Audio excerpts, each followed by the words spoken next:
Γεια σας! Γεια σε όλους. Τι κάνετε, πώς είσαστε, πώς σας πετυχαίνουμε? Εμείς μετά την καταιγίδα βγήκε η λιακάδα. Βρήκαμε μια γίδα. Εδώ, βουκολικά κιόλας. Σας φέραμε στο ωραίο τοπίο, να βλέπετε έτσι το μεσηνιακό κόλπο Και τον ωραίο καιρό που κάνει σήμερα μετά από μία νύχτα η οποία έβρεξε πάρα πολύ. εντάξει, το μέτριο καιρό θα έλεγα. Ακόμα δεν έχει ανοίξει. Έχει συννεφάκια από παντού. Ναι. Ταλαιπωρήθηκε όλη η Ελλάδα. Μας είπατε νομίζω και μέχρι και Αθήνα ανεμοστρόβιλο. Θα το διαβάσουμε φαντάζομαι μετά, οπότε θα τα πούμε. Σχετικά με την διπλή δολοφονία στη Φοινικούντα, no news. Κάτι πέταξε μόνο η καλή μας η Ζήνα, ότι μήπως λέει μας έρθει χριστουγεννιάτικο δώρο, κάτι που είχατε γράψει κι εσείς κάποια στιγμή. Και έδειχνε εκεί ότι είχαν βάλει ένα σάντροχο σπιτάκι στο στολισμό το χριστουγεννιάτικο που είχαν στο στούντιο. Τώρα ξέρει κάτι και δεν το λέει. Έτσι το πέταξε για να πει για αυτό το θέμα που το έχουν σταματήσει λίγος πολύ. Αυτοί κρατιούνται να πούνε για το λευκό αμάξι. Εκεί έχουν μια μανία, θέλουν να πούνε γι' αυτό, αλλά δεν μπορούν μάλλον. Δεν ξέρουμε. Δεν ξέρουμε τι γίνεται. Είμαστε εν αναμονή των γεγονότων. Στο μεταξύ έχουν συμβεί και διάφορα άλλα θέματα, αλλά τι να κάνουμε. Ξέρουμε και κάποια πράγματα που δεν μπορούμε να τα πούμε. Ναι, εντάξει, δεν είναι και η θέση μας τώρα, βρε. Καλά, και δεν μπορούμε, αλλά ναι, δεν είναι και η θέση μας. Δεν είναι και η θέση μας, δεν κάνουμε εμείς ρεπορτάζ, δεν μπορούμε απλά να μεταδίδουμε πράγματα που μας λέει ο κόσμος. Έτσι. Ναι. Όποιος ξέρει κάτι, όποιος θεωρεί κάτι σημαντικό για την υπόθεση, καλό είναι να πάει να το καταθέσει. Και από εκεί και ύστερα θα δούμε πώς θα προκύψουν τα πράγματα. Είναι μια περίπλοκη υπόθεση και σας έχει προβληματίσει αρκετά. Ναι, και να δούμε και πού θα καταλήξει. Τέλος πάντων, ας ξεκινήσουμε με τα μηνύματά σας. Ναι. Εκτός αν θέλουμε να πούμε κάτι άλλο. Θα δούμε στο τέλος του βίντεο. Θα δούμε στο τέλος. Θέλουμε να προσθέσουμε κάποια άλλα πράγματα. Για τον Παντελίδη και για τη Σαλαμίνα. Σαλαμίνα. Έχουμε κάποιες σκέψεις. Εν αναμονή της Φοινικούντας μπορούμε να πούμε και 2-3 πράγματα και για αυτά τα εγκλήματα. Ναι. Εδώ στο παρεάκι μας να συζητήσουμε, γιατί τα αναφέρετε κι εσείς και εσάς προβληματίζουν. Ωστόσο, ας ξεκινήσουμε στην υπόθεσή μας να δούμε κάποια σχόλια.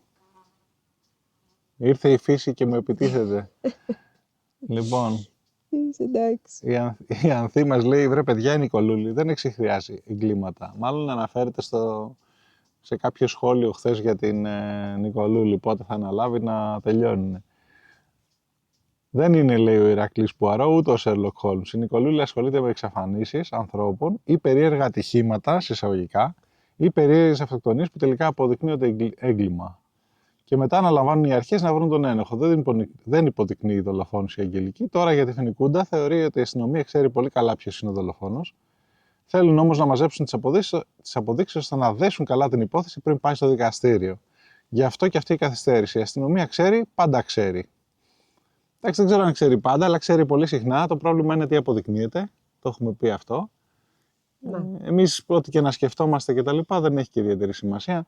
Οπότε, ναι, καλό θα ήταν γενικώς να έχουμε μια υπομονή. Τώρα για την Νικολούλη, σωστά τα λέει, νομίζω, η Ανθή. Παρότι έχει μια απάντηση. Ασχολείται κυρίως η Νικολούλη με πράγματα τα οποία έχουν περάσει και από κάποιο δικαστήριο και δεν έχει βγει άκρη. Ή αυτό ή δεν έχουν ασχοληθεί ποτέ, ή έχει γίνει μια εξαφάνιση, τη δηλώσανε, δεν έγινε τίποτα, δεν ασχολήθηκε κανένας. Δηλαδή τέτοια πράγματα συνήθως. Ναι, που δεν προέκυψαν στοιχεία εύκολα. Και δεν είναι πάντα ότι είναι κρύες υποθέσεις. Καμιά φορά είναι και κάτι που δεν έχουν ασχοληθεί πρόσφατα σχετικά, αλλά σίγουρα δεν είναι του διμήνου συνήθως. Και ίσως εδώ τώρα και με αυτά που ανέφερες, Ανθή, θα κόλλαγε πάρα πολύ να ασχοληθεί με την υπόθεση του 22χρονου στη Μεθόνη. Συνήθως όμως στην Νικολούλη πάνε μέλη της οικογένειας που δεν έχουν βρει δικαιοσύνη και ψάχνουν να δουν μήπως υπάρχει κάτι. Αυτό πήγαν από τώρα. Αν έχουν κόντρα εκεί και τα λοιπά, δεν ξέρω, ή αν ξέρουν κάτι άλλο. Τέλος πάντων, της απαντάει η Δήμητρα, και όμως η Νικολούλη εξιχνιάζει εγκλήματα όταν προκαλούν το δημόσιο αίσθημα σε μεγάλο βαθμό. Παράδειγμα, η περίπτωση της δολοφονίας της 20χρονης Καρολάιν από τον Μπάμπη Αναγνωστόπουλο. Βέβαια, η αστυνομία έκανε την έρευνά της ως όφιλε και τον συνέλαβε, αλλά και η Νικολούλη είχε ασχοληθεί με την εκπομπή της επανειλημμένα. Μετά η περίπτωση της Πισπυρίγκου. Ασχολήθηκε πάρα πολύ με πολλές επίσης εκπομπές και συνεντεύξεις από την Πισπυρίγκου. Η περίπτωση Μουρτζούκου το ίδιο. Η περίπτωση του Μάριου, του γιου της οφθαλμίατρου, που αφού με τη δική της έρευνα βρέθηκε το πτώμα του παιδιού, συνέχισε την έρευνά της και αποκάλυψε τους δολοφόνους του. Και πολλές άλλες περιπτώσεις που δεν θυμάμαι τώρα. Οπότε, συμπέρασμα, η Νικολούλη είναι ο Sherlock Holmes της Ελλάδας και δεν το λέω για να δώσω έμφαση στην αξία και τις ικανότητές της. Είναι άνθρωπος με εξαιρετική ευφυΐα, εργατικότητα και αγάπη σε αυτό που κάνει. Το 1/10 των αστυνομικών και ανακριτικών αρχών να της έμοιαζε, δεν θα είχαμε πλέον εγκληματικότητα στην Ελλάδα. Της πλέκει λίγο τα εγκόμια, θα έλεγα, η Δήμητρα. Έχει αποδείξει την αξία της. Ναι, είναι τόσα χρόνια πια αυτή η γυναίκα. Έχει μεγάλη εμπειρία. Έχουν πολύ καλό φίλτρο στο τι τους λένε και πώς το επιβεβαιώνουν και πώς το κοιτάνε από διάφορες μεριές. Και έμπνευση. Και την αποδέχεται και τη σέβεται το κοινό. Κάτι που δεν συμβαίνει πολύ συχνά με την αστυνομία, παιδιά. Έτσι, όλοι έχουμε τις επιφυλάξεις μας κάποιες φορές με την αστυνομία. Και αυτό γιατί η αστυνομία είναι ένας μεγάλος οργανισμός, είναι κρατικός, έχει τα σαθρά του σημεία, δεν είναι ένας άνθρωπος. Οπότε είναι πολύ εύκολο και εκεί να υπάρχουν προβλήματα κτλ. Και φυσικά θεωρούμε ότι υπάρχουν και εξαιρετικοί αστυνόμοι εκεί έξω που κάνουν πάρα πολύ καλή και σοβαρή δουλειά. Οπότε ας μην τα εκμηδενίζουμε, ο καθένας έχει το ρόλο του σίγουρα. Και της ξαναπαντάει η Ανθή, επιμένει και επαναλαμβάνει ότι η Νικολούλη δεν είναι ο Sherlock Holmes. Δεν υποδεικνύει το δολοφόνο ποτέ. Αυτό το κάνουν οι αρχές. Ο Sherlock Holmes και εξιχνίαζε το έγκλημα και υποδείκνυε το δολοφόνο. Οπότε σταματήστε να επιμένετε σε κάτι που δεν συμβαίνει. Και το λέω και σε εσάς και σε όλους όσους λένε να αναλάβει την υπόθεση της φοινικούντας η Νικολούλη. Η Νικολούλη μπορεί να βοηθήσει τις αρχές δίνοντας πληροφορίες. Το έργο όμως το αναλαμβάνουν οι αρχές. Και αυτοί βρίσκουν τον δολοφόνο, δεν του τον υποδεικνύει η Αγγελική, διότι ούτε ο ρόλος της είναι αυτός, ούτε δεν έχει δικαίωμα να το κάνει. Εγώ θα έλεγα το εξής. Ειρήνη ημίν, καταρχάς. Δεν υπάρχει λόγος να τσακωνόμαστε για το τι κάνει καλά και τι δεν κάνει η Νικολούλη. Νομίζω έχει αποδείξει, όπως είπαμε, την αξία της. Δεν το διαπραγματευόμαστε. Τώρα, εάν αυτή η υπόθεση, εγώ το είχα πει από την πρώτη φορά που το είχατε πει, αν αυτή η υπόθεση παγώσει, δηλαδή κατηγορηθούν μόνο οι δύο και δείχνει ότι πάει προς δικαστήρια, παίρνει δικάσιμο κτλ. Και περιμένουν και αυτά, εγώ πιστεύω, και δεν έχει γίνει τίποτα άλλο, πιστεύω ότι θα ασχοληθεί. Γιατί καταρχάς θα το ζητήσουν άτομα της οικογένειας, είμαι σίγουρος, ή διάφορα τέτοια, και είναι αρκετά περίεργη υπόθεση, και αν την αφήσουν έτσι κτλ. Αυτή τη στιγμή όμως πιστεύω ότι υπάρχουν ακόμα πράγματα τα οποία δεν έχουν εξερευνηθεί αρκετά από τις αρχές που τα γνωρίζουν. Θα ξεκαθαρίσουν αυτά, και αν και τυχόν δεν γίνεται τίποτα από αυτά, τότε πιστεύω ότι θα φτάσει κάπου εκεί η υπόθεση. Και έχει και ένα νόημα ίσως, έτσι, να γίνει τότε. Η Ανθή συνεχίζει με άλλο μήνυμα για τον Παντελίδη. Η Φρόσο τον σκότωσε, όχι εσκεμμένα βέβαια, όμως αυτή οδηγούσε, το ξέρει όλος ο κόσμος αυτό, οπότε είναι υπέτεια για το ατύχημα και το θάνατό του. Όπως και για ό,τι έπαθε και πέρασε η Μίνα, ασχέτως αν η ίδια την καλύπτει για να πάρει αποζημίωση, διότι αν αποδειχθεί η αλήθεια, η Μίνα δεν θα πάρει τίποτα. Για την υπόθεση Παντελίδη δεν ξέρω και πολλά πράγματα για να μπορέσω να έχω μια ολοκληρωμένη, εμπεριστατωμένη άποψη. Αλλά πρώτον, δεν αλλάζει το γεγονός ότι είναι νεκρός. Ξέρω ότι θέλουμε τη δικαιοσύνη σε όλα τα πράγματα. Αλλά τώρα και να οδηγούσε κάποιος άλλος και να σκοτώθηκε ο Παντελίδης από αυτό, ήταν όλοι πιωμένοι. Ο Παντελίδης δεν μπορούσε καν να... Τρέκλιζε, λένε, έπεφτε. Εντάξει, οπότε το επόμενο λογικό ήταν να του δοθεί αλλού να οδηγήσει. Έγινε αυτό που έγινε. Σε δεν κάθε περίπτωση ήταν ένα τροχαίο ατύχημα. Ήταν ένα δυστύχημα, συγγνώμη. Ναι, ήταν ένα δυστύχημα. Και αυτό που σας είπα χθες, απλά μην οδηγήσει κανένας έτσι πιωμένος. Δηλαδή, είναι τόσο απλό και ούτε καν λίγο. Δηλαδή... Ναι, και μην αναλαμβάνει κάποιος που νιώθει λίγο καλύτερα. Δηλαδή, και στην περίπτωση, αν ανέλαβε η κοπέλα εκεί να οδηγήσει. Γιατί φυλακή, πάντως, πήγα να καταλήξω στο εξής. Φυλακή αυτή δεν θα πάει. Το πολύ να πούνε ότι υπήρχε κάποια ευθύνη, ότι κοροϊδέψαν τον κόσμο και το ένα και το άλλο, και να τις βάλουν κάποια ποινή εξαμελίας, οτιδήποτε, επειδή ήταν και πιωμένοι κι αυτοί κτλ. Που θα πει αυτή ότι μετά ελαφρυντικό ότι εγώ οδήγησε γιατί ο άλλος δεν μπορούσε και ξέρω εγώ τι άλλο. και θα τελειώσει εκεί η ιστορία, θα της πούνε 5 χρόνια με αναστολή, ξέρω εγώ τι θα της πούνε, και θα πάει σπίτι της. Δηλαδή, δεν θα αλλάξει και κάτι το φοβερό. Οπότε, νομίζω ότι δεν έχει ιδιαίτερο. Δεν ξέρω ότι σας τον αγαπούσατε πάρα πολύ, αλλά μέχρι εκεί δεν ξέρω. Τι να πω. Δηλαδή ήταν δεν υπήρχε κάποιος δόλος. Δεν υπήρχε δόλος, φαινομενικά φαίνεται. Για να κυνηγηθεί τόσο πολύ κάποιος άνθρωπος. Αν υπήρχε δόλος. Εντάξει, τώρα η αλήθεια, καλό είναι να ακούγεται, γιατί πολλά πράγματα ακούστηκαν του στυλ. Εντάξει, τόσο αλκοόλ δεν πίνεις και τα λοιπά, και δεν οδηγείς. Αλλά και πάλι, από ό,τι φαίνεται, όλοι ήταν πιωμένοι και κανένας από αυτούς δεν έπρεπε ποτέ να οδηγήσει. Πόσο μάλλον να οδηγήσει και γρήγορα, από ό,τι φαίνεται, γιατί την πήραν τη στροφή. Έτσι. Και να ήταν και μόνο αλκοόλ. Λοιπόν, τέλος πάντων. Ποιος ξέρει, ναι, πολλά πράγματα τώρα. Δυστυχώς, ναι. Και κάτι πρέπει να πει ο Ιωάννης εκεί σαν απάντηση, ότι αν δεν βρεθεί για την υπόθεση Παντελίδη μάρτυρας να καταθέσει ότι όντως είδε συνοδηγό τον εκλειπώντα, δεν γίνεται τίποτα. Αλλοιωμένες φωνές και μπλα μπλα δεν μετράνε. Ναι, εντάξει, λογικό αυτό. Μάρτυρας να... Και δεν φτάνει και ένας νομίζω πλέον. Έτσι. Και λέει η Ανθή, του απαντάει ότι έχουν βρεθεί ήδη 2 μάρτυρες και μία τρίτη που έλεγε προς το νοσοκομείο μέσα σε παραισθήσεις, η Μίνα φώναζε τη Φρόσο, μας σκότωσες. Εντάξει, τώρα αυτό δεν ξέρω αν μπορεί να θεωρηθεί βάσιμη μαρτυρία υπό την έλεγε ότι δεν της είχαν δώσει παραισθησιογόνο, μυοχαλαρωτικά της είχαν δώσει τότε και τα φώναζε αυτά, παραισθήσεις, άρα δεν ήταν αφενός, αλλά μέσα στον πόνο το καθένας τώρα μπορεί να ισχυριστεί ότι και εγώ δεν ήξερα τι έλεγα. Είναι δύσκολη, ναι. Είναι δύσκολα θα αποδειχθεί, αλλά όπως είπαμε κιόλας έτσι. Αλλά και να αποδειχτεί, παιδιά, το γεγονός είναι γεγονός. Το μόνο που θα αλλάξει δηλαδή έχει να κάνει με τις αποζημιώσεις και τα λοιπά. Και το πιο περίεργο είναι ότι φαίνεται να υπήρχαν και κάποιες απειλές προς ανθρώπους που μαρτύρησαν. Και αυτό είναι το πιο έτσι, περίεργο της υπόθεσης, που είναι πιο ύποπτο. Εγώ νομίζω οργανωμένη ήταν η παράδοση. Φάνηκε. Ναι, δεν αντιστάθηκε. Όχι, λέω τέλος πάντων. Ότι ήταν η παράδοση, λες εσύ. Ναι, ότι η παράδοση ήταν για να σταματήσει το ανθρωποκτονιών. Μπορεί, εντάξει. Δεν ξέρω. Ο Πάνος μας λέει, που είναι από το Μόναχο και τον χαιρετούμε, πριν το δικαστήριο θα συνειδητοποιήσουν οι 2 22χρονοι την έννοια των ισοβίων και θα μιλήσουν. Μόνο από αυτούς θα καθαρίσει το τοπίο. Δεν ξέρουμε αν έχουν μιλήσει ήδη πρώτον. Εγώ πιστεύω ότι έχουν μιλήσει. Ό,τι είναι να πούνε, δηλαδή το πούνε. Βέβαια μας είχαν πει ότι υποτίθεται ότι δεν δίνουν άλλη κατάθεση μέχρι το δικαστήριο. Δηλαδή κάνουν μία, τους έκριναν προφυλακιστέους, δεν μιλάνε ξανά. Δεν ξέρω. Δεν ξέρω πώς λειτουργεί αυτό με την ανάκριση. Υποτίθεται η ανάκριση είναι ανοιχτή, δεν μπορούν να τους ξαναρωτήσουν ξανά και ξανά. Έτσι μας είχαν πει την προηγούμενη πριν από 2-3 εβδομάδες, ότι είναι μία τέτοια, τελείωσε. Τώρα, εμένα μου φαίνεται περίεργο αυτό, αλλά παρόλα αυτά μπορεί να είναι έτσι η διαδικασία. Μπορεί. Δεν το έχω ψάξει. Μπορεί μετά να βγουν στη δίκη και να... Ναι, και μετά ό,τι κάνουν θα γίνει στη δίκη. Ναι.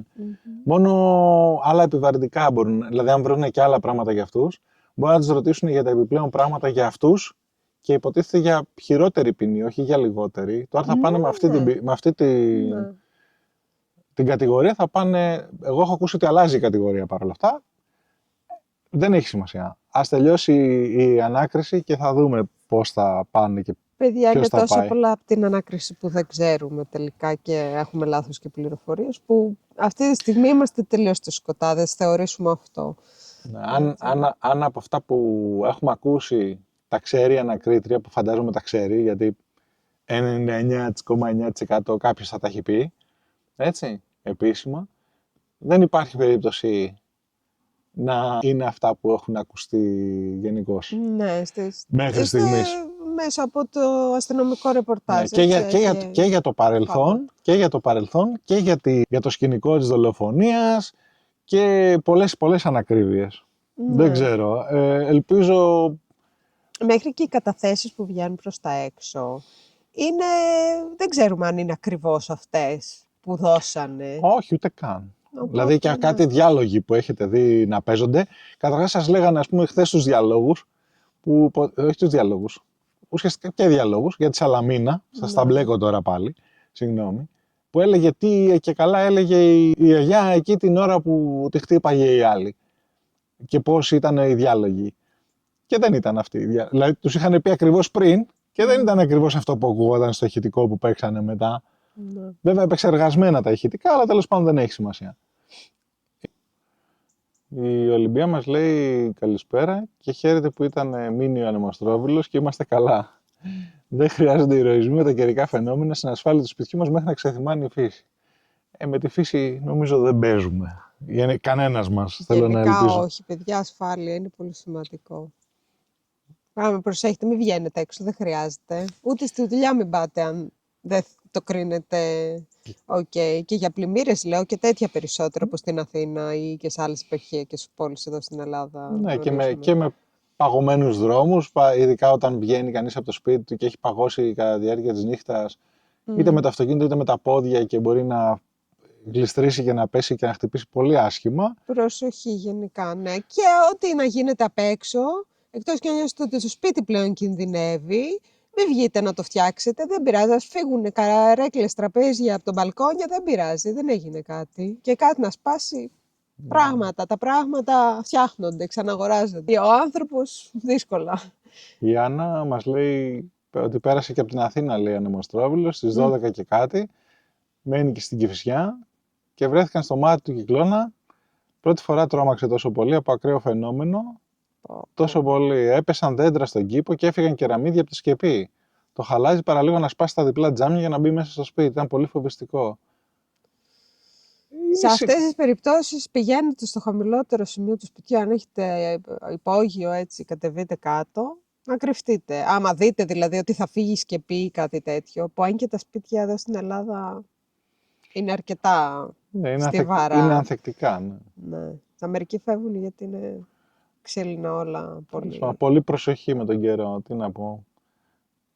Να κρατήσετε ενημερωμένοι και από εκεί και πέρα κοινή λογική θα έλεγα εγώ. Ναι.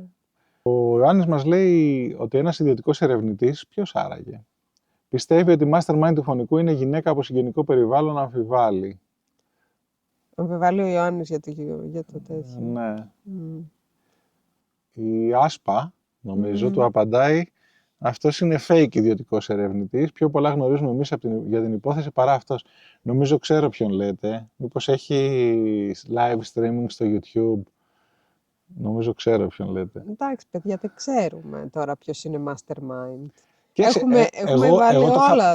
Εγώ το είχα πει από την αρχή ότι μου φαίνεται γυναικεία οργάνωση αυτά από πίσω. Αλλά μέχρι εκεί, τώρα εντάξει, δεν υπάρχουν αποδείξεις και σίγουρα δεν μπορούμε να πούμε και πολλά.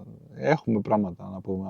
Άμα ποτέ κατηγορηθεί η γυναίκα, έχουμε πράγματα να πούμε. Εντάξει, εγώ δεν νομίζω απαραίτητα ότι μπορώ να το συνδέσω με το φίλο. Πιστεύω ότι δεν μπορώ να το συνδέσω με γυναίκα. Έγιναν πολλά παιδαριώδη λάθη. Δηλαδή, αν το οργάνωσε γυναίκα, θα άφηνε τα 22χρονα να πάνε εκεί να λένε τέτοιες μπαρούφες. Θα τους είχε καλύτερο story. Τέλος πάντων, δεν ξέρω. Έχω πει ότι ή είναι και καλά το τέλειο, όχι, νομίζαν ότι σκεφτήκανε το τέλειο έγκλημα, τους βγήκε στραβά και μετά το πήγανε λίγο... Το χάσανε. Ναι. Το χάσανε και απλά είπαν ό,τι είπανε ο καθένας. Οπότε θα είναι πολύ εύκολα τα πράγματα. Δεν φαίνεται κάτι τέτοιο. Και η άλλη περίπτωση ήταν να είναι πολύ πιο βαθύ από... Ναι, 3-4 επίπεδα ίσως. Ναι. Ο Τριαντάφυλλος λέει, μεγάλη λέει να κατηφορίζει προς Βουλή μεριά, όπου πας φέρνεις την ηρεμία. Εμείς φύγαμε από την Αθήνα να βρούμε την ηρεμία και εσύ μας λες να πάμε όχι απλά στην Αθήνα, να μπει στη Βουλή, Ανδρέας. Ναι. Καλή τύχη. Δεν ξέρω. Δεν νομίζω. Θες να ασχοληθείς Βλαχοδήμαρχος. Μέχρι Βλαχοδήμαρχος. Τέλος πάντων. Καλώς θα ήσουν εσύ πολιτικός. Είσαι πολύ λογικό. Αλλά δεν θα βγάζεις άκρη με τίποτα. Πώς θα οργάνωνες τώρα Υπουργείο? Πολύ βρυσίδι. Βρυσίδι. Δεν λύνει τίποτα το βρυσίδι. Πολύ βρυσίδι βλέπω. Η Δέσποινα μας λέει... πάλι καλά λόγια. Μην το πάρετε στα σοβαρά. Αστειευόμαστε φυσικά έτσι σε ό,τι αφορά το... Αστειεύεσαι ή το βλέπεις σοβαρά? Ποιο για τον Βλαχοδήμαρχο? Όχι, για την πολιτική, να κατέβει στη Βουλή. Κοίταξε, πιστεύω ότι θα είχα Τώρα, μεταξύ σοβαρού και αστείου είναι και αυτό. Θα είχα κάτι να προσφέρω στα κοινά. Ναι, Τον κοινό νου, αν μη τι άλλο. είναι καλά. Λίγο σκεπτόμενο. Ναι. Αλλά πιστεύω ότι δεν θα άντεχα, γιατί θα έλεγα ή θα έκανα και δεν θα γινόταν τίποτα και εκεί θα εκνευριζόμουν και θα έλεγα ας το διάλο. Πιστεύεις ότι θα μπορούσαν να διαφθαρείς, να σε διευθύνουν, ναι. Όχι. Όχι. Καλός θα ήταν, για πολιτικός θα τον τρώγανε λάχανο. Παιδιά, μια εβδομάδα δεν θα άντεχε. Πάμε παρακάτω. Το πιθανότερο. Η Δέσποινα μου λέει καλά λόγια. Εντάξει, ευχαριστώ πάρα πολύ. Δεν τα διαβάζω. Λοιπόν, η Άσπα μας λέει... Θα σου πω κι εγώ καλά λόγια. Όχι. Εγώ σου λέω κατηδίαν. Ναι, φτάνει. Δεν χρειάζεται εδώ κοινή θέα. Λοιπόν, η Άσπα λέει καλησπέρα Ανδρέα και σε όλη την παρέα CSI Φινικούντα. Θέλω να πιστεύω, λέει, ότι κάποια στιγμή η ανακρίτρια και οι συγγενείς της θα καταφέρουν να δέσουν συγγενείς της. Οι συνεργάτες της. Λοιπόν, συνεργάτες της γράφει η γυναίκα. Ναι, αυτό λέω. Δεν ξέρω για ποιο λόγο. Θέλω να πιστεύω ότι κάποια στιγμή η ανακρίτρια και οι συνεργάτες της θα καταφέρουν να δέσουν την υπόθεση και τους βασικούς υπευθύνους. Σημασία έχει να πληρώσουν όσοι ευθύνονται για τη διπλή αυτή δολοφονία, όσος χρόνος και αν χρειαστεί γι' αυτό. Συμφωνούμε απολύτως. Μην έχουμε πάρει τη λέω σύνταξη μέχρι τότε μόνο και καλά, όλα καλά. Ναι. Καλό θα ήταν να γίνει. Εγώ δεν είμαι και τόσο μακριά. Βέβαια, όλο αλλάζει το όριο, οπότε μάλλον. Είσαι νιάτο εσύ για το κράτος. Φρεσκαδούρα. Μέχρι τα 80. Σκάβουμε. Λοιπόν, η Σοφία λέει καλό βράδυ στην ωραία παρέα. Τα φιλιά μας σε όλη την παρέα του CSI Φινικούντα. Η Έλλη μας λέει όπου κυκλοφορούν χρήματα δεν υπάρχει δικαιοσύνη. Σοφία αλήθεια. Θα το πω εγώ αυτό. Η αλήθεια είναι διαφθείρει το χρήμα πάρα πολύ. Μπορεί να κάνεις πολλά πράγματα. Η αλήθεια είναι ότι το πολύ χρήμα έχει αυτό το πρόβλημα. Διαστρεβλώνει τα πράγματα. Και αυτοί που το έχουν, και αυτοί που το έχουν, για να μην νομίζετε ότι είναι πιο τυχεροί, πέρα από το περιπτώσεις όπως Φινικούντα βλέπετε τώρα, ακόμα και αυτοί που το έχουν και μια χαρά δεν τους σκοτώνει κανένας ή δεν παθαίνουν κάτι, πάντα αναρωτιούνται αν αυτοί που τους πλησιάζουν για οτιδήποτε έχουν σαν μοναδική τους πρόθεση το χρήμα ή όχι. Και περισσότεροι, επειδή μία φορά να σε προδώσουν για τέτοιο ζήτημα, ξέρεις, πικραίνεσαι πολύ και μετά αρχίζει μια διαδικασία που απλά το χρήμα το χρησιμοποιείς για να κάνεις τη δουλειά σου και λες εντάξει τώρα θα αγοράσω γυναίκα όπως αγοράζω αυτοκίνητο παραδείγματος χάρη και έτσι θα λειτουργήσω. Οπότε εκεί χάνουν πάρα πολλά και αυτοί οι άνθρωποι. Τέλος πάντων, πάμε παρακάτω, εμείς το μελετάμε αυτό. Ο Αναστάσιος μας λέει ο μύθος της Αριάδνης, φαντάζομαι, όχι ο μικρός της Αριάδνης. Ναι, ναι. Ο μύθος της Αριάδνης, φαντάζομαι. Λοιπόν, η Ξένια μας λέει, από μέρες λέει, ήθελε να μας πει, επειδή κοιτούσε τα δελτία καιρού, να προσέχουμε εμείς και να εκπέμπουμε από άλλο χώρο. Γενικώς προσέχουμε. Είμαστε ενημερωμένοι. Βλέπετε πότε βγήκαμε εδώ απ' έξω, αλλά ευχαριστούμε πάρα πολύ που μας προσέχετε. Ναι. Κάτι μπορεί να μας ξεφύγει, ξέρεις, και εμείς δεν είμαστε. Ναι. Είναι σίγουρο ότι κάποια στιγμή και από τα γεγονότα και από άλλα. Οπότε σας ευχαριστούμε κάθε φορά που μας δίνετε μια πληροφορία. Να εκτιμούμε ιδιαίτερα. Ο DH μας λέει ότι άσχετα με το βίντεο, μέσα από κάποια βίντεο που είδε χθες με την κακοκαιρία, η παραλία της Φινικούντας κάτω από το κάμπινγκ είναι μαγευτική ακόμα και αν τη βλέπεις χειμώνα. Φαντάζομαι λέει καλοκαίρι πώς θα είναι. Τόσα χρόνια έχω γυρίσει όλη την Πελοπόννησο, έχω πάει και Φινικούντα, αλλά σε άλλα σημεία. Εκεί όμως κάτω από τα κάμπινγκ δεν είχα πάει. Λοιπόν, DH, για σένα αφιερωμένο, τα επόμενα δευτερόλεπτα της παραλίας σας τη δίνουμε από drone. Τώρα για σας. Για τον DH συγκεκριμένα, αλλά και για όλη την παρέα, για να δείτε την ομορφιά. Είναι η αγαπημένη μας παραλία.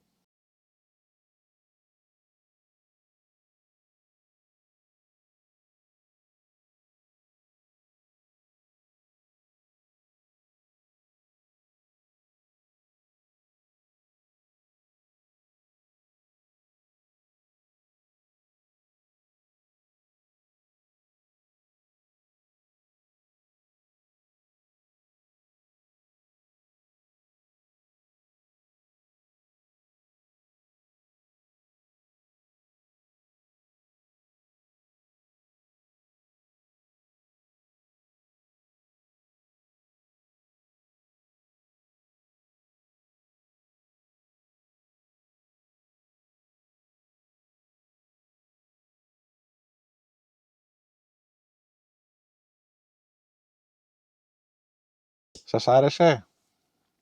Είναι μαγευτικά. Είναι μαγευτικά.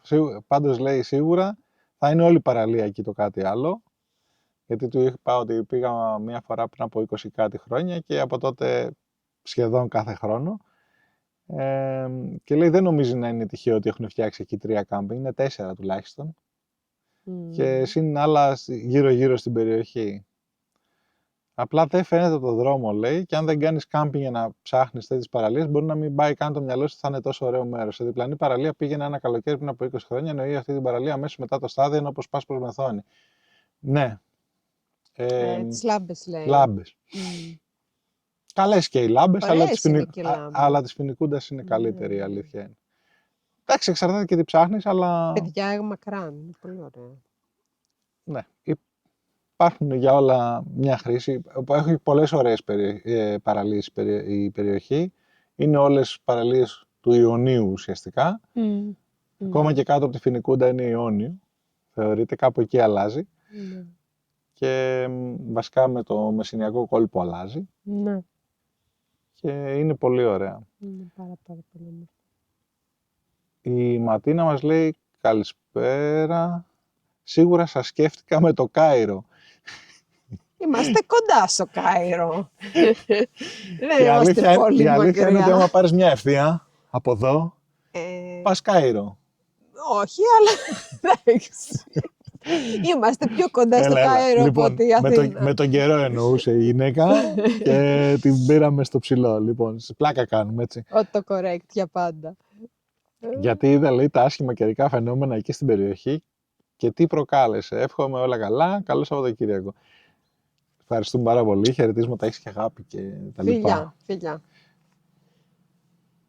Καλησπέρα και στην Άννα Μαρία. Περιμένουμε τις φωτογραφίες. Έχω βάλει και σκουφί. Αναμένω να δω τα χιόνια. Είμαι πάρα πολύ χαρούμενη. Θες να δεις Ίνσμπρουκ χιόνια? Ναι. Τέλεια. Θέλω να δω Ίνσμπρουκ χιόνια. Άλπης έτσι. Η Άννα μας λέει επίσης ότι επιμένει ότι το κύκλωμα που διέπραξε το διπλό φόνο στη Φοινικούντα θα είναι ανανοηγμένο και σε άλλες σοβαρές παράνομες δραστηριότητες και η ανακρίτρια, μη έχοντας εμπιστοσύνη στην αστυνομία, δεν αποκλείεται στο κύκλωμα να έχουν αναμειχθεί και στελέχη της. Ναι, αυτό ήταν ένας σοβαρός λόγος που θεωρήσαμε κι εμείς ότι δεν τους αναθέτει κάτι. Είτε τώρα σε ποιο επίπεδο μην το πιάσουμε, γιατί θα πρέπει να πούμε λεπτομέρειες. Και επόμενο είναι αν Καλά, δεν ξέρουμε και ακριβώς, ας πούμε. Όχι, δεν ξέρουμε. Πληροφορία. Όχι, δεν ξέρουμε, απλά επειδή δεν θέλω να αναφέρω κάτι γι' αυτό. Γι' αυτό το περνάω. Είναι χοντρό λίγο, αλλά... Και επόμενο είναι αν και η ανακρίτρια έχει βρει ένα κύκλωμα με πολλά παρακλάδες σε διάφορες εγκληματικές δραστηριότητες, να αργεί να περιγράψει τη συμμετοχή του καθενός και αυτό απαιτεί χρόνο. Η αλήθεια είναι ότι φαίνεται ότι υπάρχουν και άλλα πράγματα, δηλαδή πέτρινα σπίτια από εδώ από εκεί. Είναι λίγο μυστήριες οι συνδέσεις και μπορεί μέσα από αυτό το έγκλημα να αποκαλυφθούν και άλλα τα οποία μπορεί να μην είχαν τραβήξει το βλέμμα των αρχών ή να το είχαν τραβήξει και τώρα να συνδέονται κάπως τα στοιχεία. Και ο Ντέιτ συμφωνεί και πιστεύει ότι κάτι τέτοιο θα μπορούσε να έχει συμβεί, γιατί για εκείνον η πραγματική ανατροπή θα ήταν να αποδειχθεί ότι η ηθική αυτουργοί είναι αυτοί οι δύο που οι περισσότεροι θεωρούν υπόπτους. Μπορεί. Εγώ τον έναν τον έχω ονομάσει σχεδόν σίγουρα στο σενάριο, στο μυαλό μου, έτσι. Ναι. Και με ό,τι ξέρω μέχρι στιγμής, 5 πράγματα, εντάξει, τον έχω ονομάσει χρήσιμο ηλίθιο πιο πολύ. Ως προς την υπόθεση. Ενώ στην αρχή ήμουνα δεδομένος ότι κάτι άλλο παίζει. Και η θεωρία του DH γενικώς πάλι, γιατί να παίρνουμε ως βέβαιο πως ο Ανιψιός και ο Μεσίτης χρησιμοποίησαν τους δύο πιτσιρικάδες και ποιος μπορεί στα αλήθεια να αποκλείσει την ύπαρξη ενός τρίτου προσώπου στο παρασκήνιο που να χρησιμοποιούσε και τους 4. Εγώ δεν νομίζω ότι όλη αυτή η φασαρία με την ανακρίτρια γίνεται για να δέσουν την υπόθεση και μετά να μοιραστούν τα εντάλματα. Δηλαδή τι, τους τραβολογάνε κάθε λίγο για καταθέσεις και μετά άντε γεια φύγετε. Αν είχαν βρει κάτι χοντρό, δεν θα τους είχαν μπουζουριάσει ήδη. Μου φαίνεται πως η ανακρίτρια ψάχνεται να δει αν παίζει κανένας άλλος από πίσω από τον Ανιψιό και τον Μεσίτη. Σας είπα ότι αν παίζουν αυτό το σενάριο, εγώ βλέπω και δεν βλέπω να σταματάει στην Αθήνα η υπόθεση. Δύσκολα τα πράγματα εκεί. Πολύ δύσκολα τα πράγματα σε αυτή την περίπτωση. Και σε αυτή την περίπτωση δεν βλέπω και να συμβαίνουν και πράγματα φέτος. Που πέταξε, ας πούμε, χθες η καλή μας η Ζήνα, ή Εντάξει, γενικώς όλη το δεν ξέρεις αν είναι κάποιο είδους έρευνα που πήγε και κούμπωσε με κάποια άλλη έρευνα η οποία ήταν εν αναμονή ή οτιδήποτε. Δεν μπορούμε. Τώρα τα σενάρια που βγάζουμε στο μυαλό μας είναι πάρα πολλά και διάφορα. Ένας φίλος είχε δει και κάποιο British Crime και το είδαμε χτες. Το είδαμε, ναι. Δεν έχει και Δεν- πολύ σχέση. Δεν μπορώ. Εντάξει, καταλαβαίνω κάποια πράγματα πώς μπορούν να του θύμισαν την υπόθεση, αλλά Ότι ήταν υπήρχε ένα τελείως. γκέι ζευγάρι μόνο αυτό. Όχι, Αλλά ένας μωρέ. manipulator γκέι Ότι ζευγάρι. υπήρχε manipulation ως προς την αλλαγή της Τα διαθήκης. λόγια. Τα λόγια, ναι. Τα λόγια. Ναι. Αυτό το ακούμε. Το οποίο Στην Ελλάδα δεν γίνεται αυτό όμως ακριβώς, ας πούμε, με αυτόν τον τρόπο. Στην Ελλάδα τα λόγια είναι, σου βάζω λόγια και αυτά τα λόγια μου κάνουν να κάνω κίνηση. Δεν είναι ο manipulator ο οποίος πάει και είναι θήτης και τον σκοτώνει και σιγά σιγά, γιατί τον κύριο τον σκότωσε, τον Καλά. τελετηρίασε. πρώτα απ' όλα δεν ξέρουμε τι έχει γίνει στη Φοινικούντα. Ξέρουμε Δεν τι έχει ξέρω. γίνει σε αυτή την περίπτωση. Ναι, ναι. Βλέπουμε κάποιες ομοιότητες. Δεν θα έλεγα ότι είναι η υπόθεση η ίδια. Ναι. Η αλήθεια είναι ότι έχει κάποια στοιχεία. Έχει κάποια στοιχεία τα οποία Το μοιάζουν, δε αλλά ντοκιμαντέρ, θεωρώ- εντάξει, δεν το θεώρησα και κάτι συγκλονιστικό για να σας το βάλουμε από κάτω. Μπορείς να το βάλεις. Εντάξει, άμα θέλετε να το βάλω να το δείτε, άμα σας ενδιαφέρουν αυτά τα θέματα. Ε, ναι, Είναι μια υπόθεση ενός ανθρώπου εδώ, τώρα αυτός ήταν εγκληματικό με μυαλό. Αυτό που θα μπορούσε ενδεχομένως να μοιάζει είναι το πόσο ότι πήγαινε αυτός αυτός ήταν σχιζοφρενής σίγουρα, δεν υπάρχει περίπτωση. Ήταν ναρκισσιστής. Ήταν παθολογικός. Και ήταν του κατηχητικού, με εκκλησίες, βίβλους και τέτοια. Μπορεί να του θύμισε τον 22χρονο με το Asperger. Δεν ξέρω, εγώ δεν θέλω να σας Δεν λέω ξέρω. πράγματα, απλά Ναι. όπου Δεν φαίνεται να μοιάζει όπου πάντως. ακούω υπερβολική εκκλησία, όχι θρησκεία, υπερβολική εκκλησία, εγώ φοβάμαι λιγάκι. Όχι, μωρέ, εντάξει. Είναι επειδή είμαστε εκτεθειμένοι σε πολλά πράγματα που κάνουν καταπιεσμένοι άνθρωποι. Μπορεί να είναι άλλου είδους καταπίεση. Δεν Να ξέρω. τους οδηγήσει εκεί. Δεν ξέρω. Τώρα, δύσκολα τα πράγματα με τη Φοινικούντα. Δεν ξέρουμε πότε θα έχουμε νέα, δεν έχουμε εικόνα. Εγώ έχω βαρεθεί να λέω ότι περιμένω. Δεν περιμένω τίποτα πια. Αναφέρουμε τα γεγονότα Ναι. και συζητάμε αυτά στο που ξέρουμε. ενδιάμεσο. Τι κολλάει και τι δεν κολλάει. Οι απόψεις είναι πολύ ενδιαφέρουσες. Εν τω μεταξύ, όσο βλέπετε τώρα που έχουν καταλαγιάσει τα πράγματα, σας έρχονται και δεύτερα και τρίτα επίπεδα στο κάθε πράγμα. Δεν σταματάει ποτέ να μπλέκει αυτό. Εντάξει, μπορεί να φταίει να παρασυρώμαστε από το γεγονός ότι δεν έχουμε νέα και προσπαθούμε κάπως να εξηγήσουμε με αυτά που έχουμε. Θα ήθελα πολύ να πάμε έτσι ένα μαζικό καφέ, όλοι μαζί, και να συζητήσουμε πιο ανοιχτά με αυτά που ξέρουμε και δεν ξέρουμε και τι σκέφτεται ο καθένας πιο διαδραστικά. Να φτιάξουμε και ένα ωραίο μαυροπίνακα. Θυμάσαι που μας είχαν προτείνει να πάρουμε έναν πίνακα και να φτιάξουμε την υπόθεση. Δύσκολο. Ειδικά Δεν έτσι όπως ξέρουμε έχεις πώς να το καταλήξει. κάνουμε, δεν έχουμε τις γνώσεις αυτές, παιδιά. Εντάξει. Θα το κάναμε με ό,τι ξέρουμε από τις ταινίες τώρα. Δεν έχουμε καμία επαφή, αν είναι δυνατόν. Ναι. Τώρα, σε ό,τι αφορά και τις υπόλοιπες υποθέσεις που τρέχουν αυτή την περίοδο, και η υπόθεση της Σαλαμίνας είναι λίγο συγκλονιστική. Σκοτώνεις έναν άνθρωπο που είναι στο άμεσο οικογενειακό σου περιβάλλον, δηλαδή η πεθερά σου. Και από ό,τι φαίνεται ούτε καν τόσο πολύ για τα λεφτά, μάλλον. Έτσι Υπήρχε λένε. μίσος, φαίνεται, όταν υπάρχει ηχητικό 40 λεπτά που χρησιμοποιείς 4 διαφορετικά εργαλεία για να σκοτώσεις τη γυναίκα αυτή. Υποδηλώνει ένα μίσος, υποδηλώνει. Υπάρχει αυτή η φήμη ότι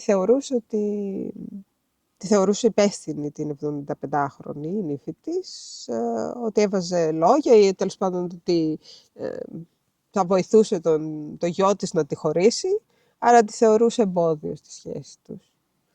Σε είναι όλα τα προβλήματα με τους τζόγους. Παιδιά, τζόγους παίζει παντού. Παντού, ναι. Ο τζόγος πολύ, πολύ άσχημο πράγμα και είναι μια ψεύτικη ελπίδα. Το έχουμε συζητήσει και σε βίντεο εδώ της Φοινικούντας και σε βίντεο το γενικότερο του καναλιού, ότι ας πούμε μας έκανε εντύπωση ότι δεν υπάρχουν σε κάθε χωριό κάπου να πάρεις ψωμί ή ένας φούρνος, αλλά υπάρχει προποτζίδικο. Ναι. Ο κόσμος απευθύνει τις ελπίδες του εκεί, αλλά να πούμε ότι ο τζόγος είναι θυστικός, είναι σαν τα ναρκωτικά. Ναι. Δηλαδή, από ένα σημείο και ύστερα, άμα είσαι λίγο ευάλωτο σε μια περίεργη φάση της ζωής σου, ή νιώθεις ότι δεν σου φτάνουν τα χρήματα, ή νιώσεις αυτή την εφορία όταν κερδίζεις κάτι, να ξέρετε είναι πλασματικό. Είναι όλο κατασκευασμένο για να σας πάρει τα λεφτά. Αργά ή γρήγορα δηλαδή θα σας τα πάρει. Και υπάρχει... Όπως θα σας καταστρέψουν δηλαδή και τα ναρκωτικά, σας δίνουν μια εφορία παροδικά, αλλά στην πορεία της ζωής, αν αυτό το συνεχίσετε, φτάνει σε ένα σημείο ανεξέλεγκτο. Το ίδιο γίνεται και με τον τζόγο. Η μόνη διαφορά είναι ότι ίσως ο τζόγος μπορεί να παρασύρει και λίγο μεγαλύτερες ηλικίες, δηλαδή να μην έπαιζες ποτέ τζόγο και κάτι να σου συμβεί στη ζωή σου, να μην τα πας πολύ καλά οικονομικά ή οτιδήποτε και να μπει σε αυτό το τρυπάκι και εκεί να ξεφύγεις. Οπότε γενικά προσοχή με οτιδήποτε έχει να κάνει με τον τζόγο, διότι και εγκλήματα γίνονται γι' αυτό το λόγο και καταστρέφονται και οικογένειες. Πάντως υπάρχουν επίσημοι τρόποι κανείς να αποκλειστεί από αυτό. Να αυτό αποκλειστεί. Και αυτό και, εντάξει, και δικαστικοί τρόποι να γίνει αλλιώς, αλλά τέλος πάντων το πρόβλημα είναι ότι έτσι όπως έχουν ανοίξει οι πλατφόρμες έτσι, παντού στο ίντερνετ και με ένα κινητό κτλ. Δεν ξέρω αν μπορεί να αποτραπεί πλήρως. Γιατί όσες λειτουργούν με άδειες στην Ελλάδα σίγουρα έχουν αυτό το τρόπο του αυτοαποκλεισμού ή αυτοπεριορισμού μέχρι συγκεκριμένα ποσά ή οτιδήποτε τέτοιο. Μετά από εκεί και πέρα δεν ξέρω. Είναι δύσκολη η ιστορία, είναι μια πληγή για την κοινωνία και σίγουρα απαιτεί λύση και σοβαρή λύση. Πολύ, πολύ δύσκολο, πολύ δυσάρεστο και πολλοί κερδίζουν πάρα πολλά χρήματα από αυτό. Πάρα πολλά χρήματα. Βλέπεις τις εγκληματικές οργανώσεις που προέκυψαν τώρα με το Μαρτίκα και αυτά. Εννοείς οι εταιρείες. Οι εταιρείες δεν το συζητώ, τα καζίνο δεν το συζητώ. Εντάξει, για τις εταιρείες μιλάμε. Οι εταιρείες κερδίζουν, ναι. Όλοι οι υπόλοιποι χαμένοι είναι στην πραγματικότητα. Δυσάρεστος ο τζόγος. Πολύ, ναι. Και προστατευτείτε όσο μπορείτε και εσείς και η οικογένειά σας, γιατί δύσκολα τα πράγματα θα έλεγα. Κατά τα άλλα, θα περιμένουμε τα δικά σας σχόλια σχετικά με το τι συμβαίνει και το τι δεν συμβαίνει. Τελικά και τις υπόλοιπες υποθέσεις, γιατί λίγο ως πολύ έχουμε μπλεχτεί με όλα ενδιάμεσα. Κάποιοι μάλιστα από εσάς τις συνδέσατε κιόλας. Ναι. Ποτέ δεν αποκλείεται κάτι, αλλά δεν νομίζω ότι είμαστε μία μαφία όλοι στην Ελλάδα. Είμαστε ο καθένας στο χωριό του. Άμα υπήρχε μία μαφία... Καλά, υπάρχει μία μαφία, αλλά δεν θέλω να την ονομάσω τώρα. Την κάτσαμε, παιδιά. Όχι, δεν πρόκειται να πάει ποτέ κανένας στη φυλακή, τέλος. Είναι και εκλεγμένοι κιόλας. Λοιπόν, όχι, και δεν μιλάω για τη συγκεκριμένη, και δεν μιλάω για τη συγκεκριμένη κυβέρνηση, μην το πας πολιτικά, ναι. Κύριε Βουλευτά. Κύριε Βουλευτά, μάλιστα. Γενικά εννοώ ότι υπάρχει πολύ διαπλοκή. Κάπως έτσι, ας το υπάρχουν θέσω. καρτέλ, υπάρχουν διάφορα, αλλά είναι σε άλλα επίπεδα. Δεν κάνουν... Τα συμφέροντα τα μεγάλα δεν χαλιούνται όποια κυβέρνηση και να είναι πάνω και δεν είναι τυχαίο αυτό. Και δεν είναι τυχαίο αυτό. Τους υποστηρίζουν όλους, είναι με όλους. Ξέρουν αυτό. Λοιπόν, σε κάθε περίπτωση, εμείς είπαμε περιμένουμε τα σχόλια και ελπίζουμε να κρατήσει ο καλός καιρός, ελπίζουμε να έχει καλό καιρό και εκεί που είσαστε κι εσείς, γιατί κουνήθηκε από εδώ λίγο, τώρα δεν ξέρουμε αν θα ξανάρθει. Είμαστε σε μια κατάσταση... Έρχονται παιδιά Χριστούγεννα, είναι καιρός να στολίσουμε, να κάνουμε κάτι Αυτό, εγώ έβαλα και το σκουφάκι με έτοιμη χριστουγεννιάτικη. Τέλειο. Πάω να στολίσω, λαμπάκια τώρα το σπίτι. Καλή συνέχεια, περιμένουμε τα σχόλιά σας.